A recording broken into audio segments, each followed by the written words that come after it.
Hi, this is Zach from Z-Boot Reviews, and today we're going to be reviewing the Nike Mercurial Vapor 9. I actually really liked this shoe.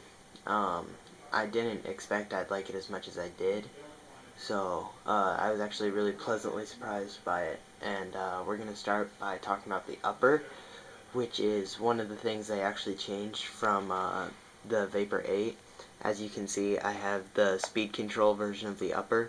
They also released the like leather grain version in the silver colorway, and I actually liked the upper on this cleat. As you can see, it's very soft, it's very thin, like you can see my finger quite easily running through the inside of it.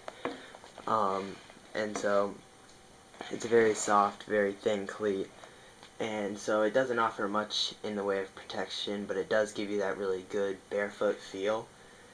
And the speed control upper, I think it does give you a little bit of extra grip. I'm not sure how much, but regardless, shooting feels really, really good in this cleat, and so I was really happy with that. And it's very tight fitting. Like, I think they took some fabric out of it compared to some of the older versions of it, and it used to be a thin cleat, but I had no issues in the Vapor 7, but this one was pushing it. I was about as, my foot was about as wide as this cleat could handle, I think, and I don't think I have a very wide foot, so that was just something that if you have wide feet at all, I would definitely stay away from this cleat. And then the last thing on the upper, as you can see, the paint cracks, and that actually started pretty quickly after I got them. Like a couple weeks after I got them, the paint was cracking. So if you're someone who needs to have their boots in perfect condition, that might be something to watch out for and stay away from. But moving on to the outsole, it's the same outsole as I saw on the Vapor 8, and it's a very aggressive outsole, and for traction wise, I love this outsole. Like, it gives you really, really good traction, and so I was happy with that. But on my other cleat, this is the left one, on my right cleat, I actually had one of the heel studs fall off. And so durability wise, I don't think it's that good. And it's the inside heel stud, and if you look at the inside heel stud on this cleat, you can actually see that there's a small crack forming there. It's kind of hard to see. Hang on, let me see if I can get some more light. Alright, that didn't really help. Alright, but there's a small crack forming there that you can kind of see. And then on the inside you can see there's a slightly bigger crack forming there. And all three of the heel studs that didn't break off actually did have some cracking. Even but two on the outside of the cleat weren't that major, so they're really hard to see on the camera, but they do have small cracks. And so I was playing on turf when it broke off, but I still don't think after the limited amount of time I used them for that stud should just break off like that. But I do like this stud pattern, and if it didn't have that durability issue, definitely one of my favorite stud patterns. Alright, moving on to the insole. The Nike Mercurial Vapor 9 comes with a perforated insole, as you can see, and it's very thin.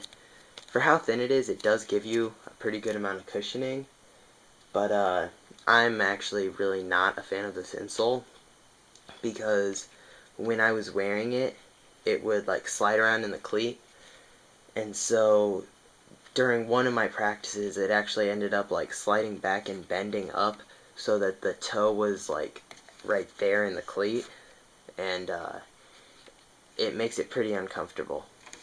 And so if they could correct that, I wouldn't have an issue with it, but I actually ended up just going ahead and putting Tiempo insoles in my cleats, and they're a bit too wide through the midfoot. Like you can see if I push there, the insole is right there.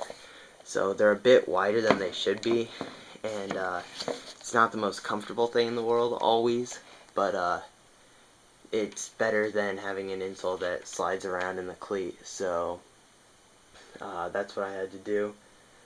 And again, this is just something that, like, I feel like from a really expensive cleat, they should be able to fix that.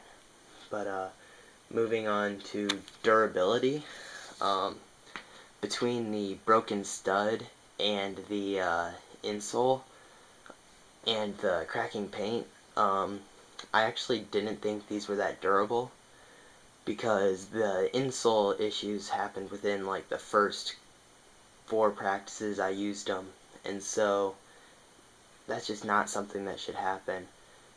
And then the I ended up using them for about 5 months, and I didn't actually use them the entire time. For most of the time I was going back and using other cleats because I didn't like how uncomfortable they were. But I actually kind of came to like them at the end of my time using them, and so I was using them on turf quite a bit, but they still broke after 5 months, and those 5 months were not solid play time in them, and so I just think they should be better than that. My final thoughts: I think it's a good cleat with a bad insole. They need to improve the durability on this cleat. And I would buy these again because I really liked them, but I would not buy them for full price. If I could find a pair on sale, I would definitely buy them, and I would definitely tell one of my friends to buy them if they could find them on sale. Alright, that's it for my review. Please hit the like button, please subscribe, and thank you for watching.